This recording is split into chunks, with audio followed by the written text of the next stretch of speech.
Somewhere in Europe, enemy bombers are loading up. Bombs for Britain.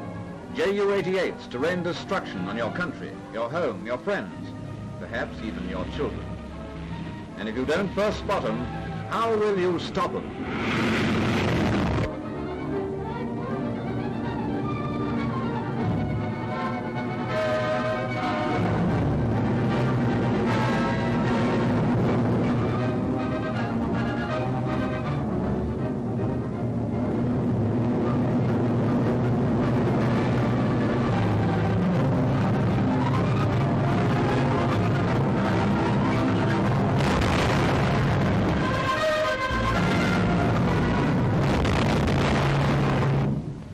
So let's get down to it on a captured Ju-88.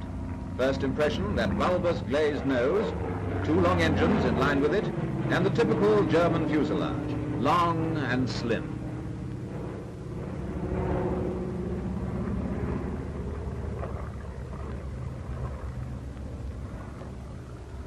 Impressions aren't enough. So now for the detail in head-on.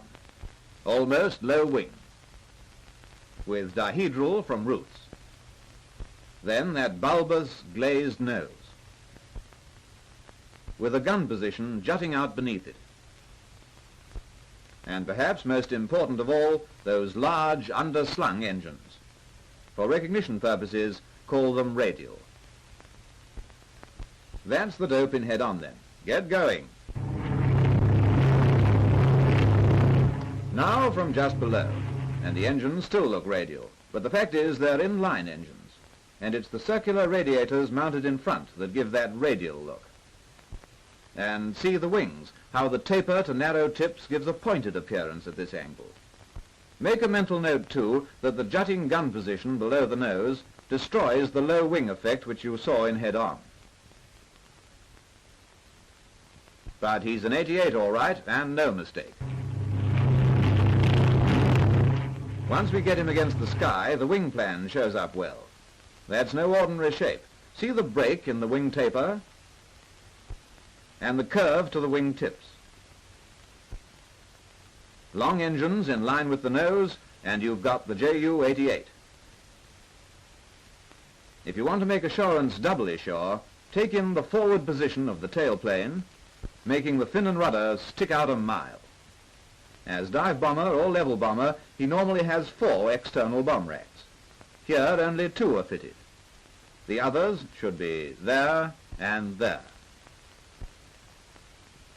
That is detail within the outline, but useful as an extra clue to recognition. The 88 has been adapted for fighting as well as for bombing, and he's as fast as he's slim. As in so many Huns, most of the works are up front there. The crew sit in a friendly huddle in the bulbous glazed cabin.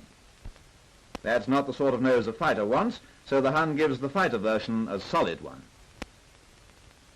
The underslung engines add to the thickness up front, and behind the cabin the fuselage is slim and rakish, with a large fin and rudder which has a very straight leading edge. Unmistakable, those lines, a gift in side view too. Good camouflage spoils the top view of the wing plan, but you can still say Ju-88 because of the long engines in line with the nose and that tail unit. See the width of that tailplane, and don't miss its taper and narrow chord. But even more important than its shape is its position in relation to the large single fin and rudder. So top view too, he's a sitter. More camouflage trouble here, but you can still see quite clearly the jutting engines, the glazed nose and cabin, the straight back, and the tail unit that belongs to the Ju-88. So much for the detail then. On your way, Nazi.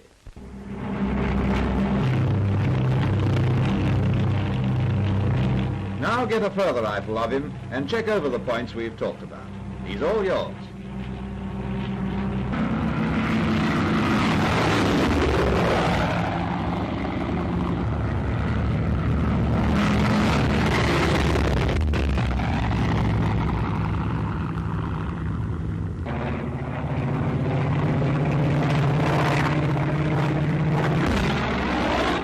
captured Hun peels off back to his hangar.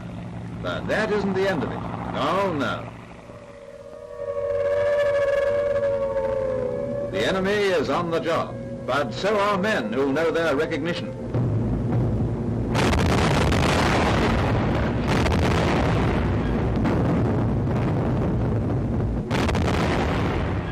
Got him! And how did they know him? Well, let's reconstruct. Those long radial engines and a bulbous nose in line with them, a wing which tapers to narrow tips, a slim fuselage, and a tailplane well forward of the fin and rudder. Ju-88. He's asking for it. He's had it.